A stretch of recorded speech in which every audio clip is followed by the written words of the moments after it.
Hi guys, and welcome to your daily tarot reading for Sunday the 30th of August 2020. Thank you for joining me. I'm going to use the Rider-Waite deck again for today's reading. Let's see what the cards want you to know for Sunday the 30th of August.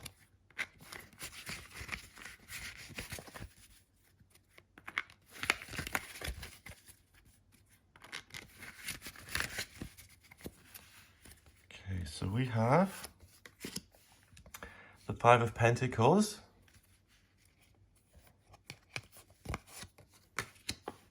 the Five of Swords,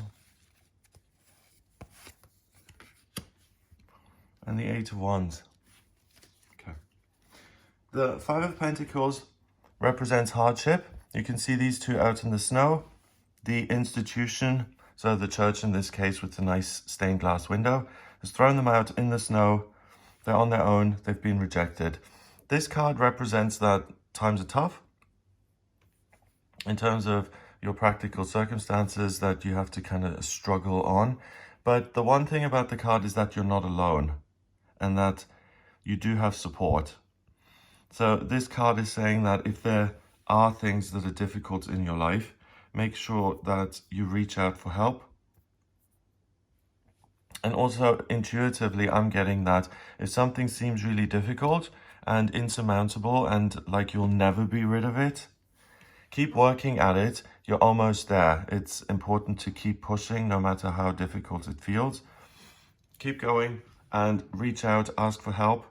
If you need to give yourself a break, then have a word with yourself, so to speak, and do give yourself a break. But really, the cards are saying that just because it's difficult doesn't mean you're off track.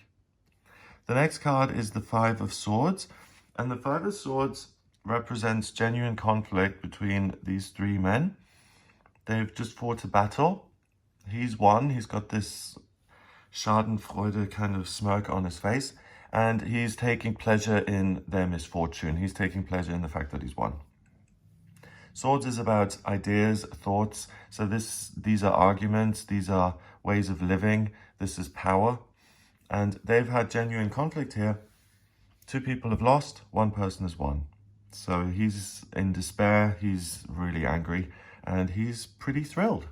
So this can represent real conflict in your life, but because we have the Five of Pentacles before that, if you're having difficulties in your practical life, you're able to face a situation which is really difficult and which you're scared to face.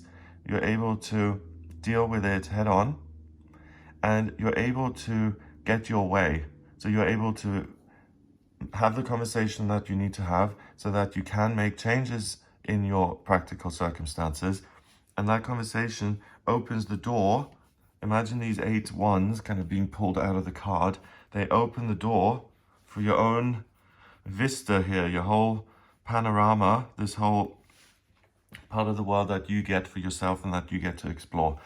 So anything difficult that stems particularly from other people, or any difficulties that you're having in life because someone has positioned themselves against you. So it could be, a father-in-law who's never liked you from the start, or it could be a boss who's a tyrant in your life, or it could be that in your relationship, communication just doesn't work.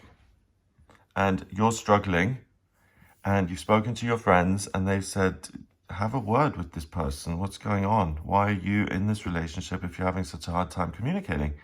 You can address that, and either you can resolve the communication issue in that example, and these wands move out of the picture. The Eight of Wands in itself represents news coming in, information, something unexpected. I'm getting the sense that the wands going in and out opens a door into a happier kind of area of your life.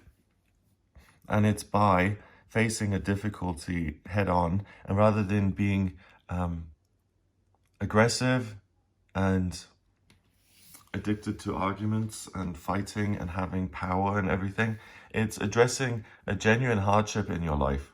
And if you do have a hardship in your life that can be addressed, the cards are saying that by talking about it, by facing things head on, you're able to shift them out of your life once and for all. So the card isn't so much about, you know, fighting other people and being super competitive and evil as such. It's really just standing up for yourself and saying, do you know what? This is a circumstance that doesn't have to be here. This doesn't have to be the way it is. 5 and 5, so there's real compatibility between these two cards, and the way out is by standing up for yourself. It's not by saying, oh yes, I'll accept everything the way it is, and I'll write them a letter and hope that they'll welcome me back in. No, it's, I'm in this situation because of you, or because of the circumstances in my life.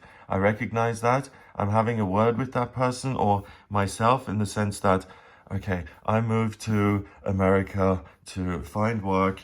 I'm alone. I haven't made friends. It's really difficult. I can't pay my rent. I've got the option. Do I go back to Europe, or do I, well, at least, first of all, let's face reality. You haven't made friends and it has been difficult. Let's face reality. Do you keep fighting and keep on going, or do you go back? So having a word with yourself, and in that example, only that person can answer it, because they'll feel on some level where they're fighting themselves. So intuitively, it can be you sabotaging yourself and causing hardships in your own life, or creating hardships in your own life. Seeing that pattern for the first time, addressing it within yourself, and being able to shift it once and for all.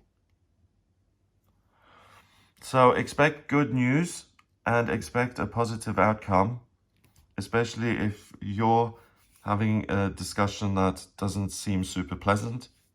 Seems super pleasant to begin with. By facing it, you're able to shift it out of your way and improve your own circumstances. If you do find yourself going to the other extreme, where you're projecting your own pain and frustration onto other people, and you're just having a go at other people, then you've taken this too far. And then it's not about shifting obstacles in your own life and opening new doors. It's just kind of venting. And other people aren't here to be vented on because you're having a bad day.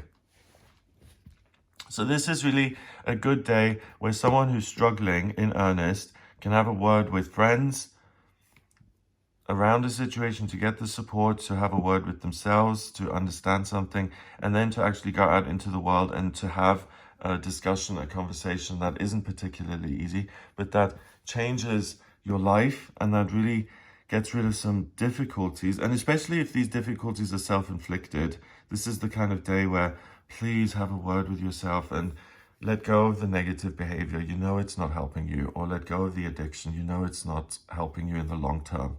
It's what's causing you pain right now.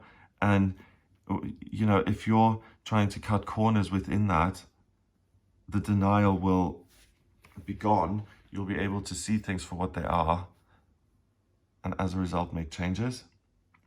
So that's a really important energy for anyone who's really trying to improve themselves, anyone who's kind of on the self-help journey, the spiritual journey. We all have self-destructive patterns. We all have things within ourselves that aren't particularly helpful. And okay, asking for help from the universe, from God, from the higher realms, from your higher self, from the creator. That's also really important, especially, I'm getting choked up, if you're feeling like your problem is self-inflicted, but you don't have the power to resolve it. So maybe you behave in a certain way. Maybe you were hurt in the past in a relationship, and because of that, you clam up whenever you're in a certain environment that could lead to something positive. You don't want to get hurt again, you clam up, and because of that, you kind of make your chances equal 0. The fear is so great, you can recognize the behavior, but you can't change it. That's where asking for help, the universe, angels, please help me. I know I've got this behavior. Please take it away and replace it with something more positive, or help me release it. And what should be taken away, and experience that shift today. So that's really a fab opportunity. That's a wonderful opportunity. Don't miss it. 5 and 5 is 10. And what's this? 8. Yeah. 8 is 18. 1 and 8 is 9. And 9 is spirituality and completion. So appeal to your spiritual, higher, all-knowing self for support in anything that's difficult in your life, so that you can resolve it and face it. Have an amazing day. If you would like a personal reading with me, please get in touch via my website. It's gregoryscott.com. On the front page, just click on book your reading to order your reading with me. In my personal readings, I can answer any questions you've got. If it's about vocational aptitudes or life purpose, love life, strengths and weaknesses, career, when to move, when to invest, when to purchase your first home, any questions you've got, I can answer. I use astrology, tarot, numerology, and my intuition in my personal readings. To draw up your astrology chart, I need your place of birth, date of birth, and time of birth. Once I have that, I can draw up your natal chart and I can read that chart to answer any question you've got. So if there is anything you need support with or help with, then please just get in touch with me for a personal reading. Have a wonderful Sunday, and I'll speak to you tomorrow.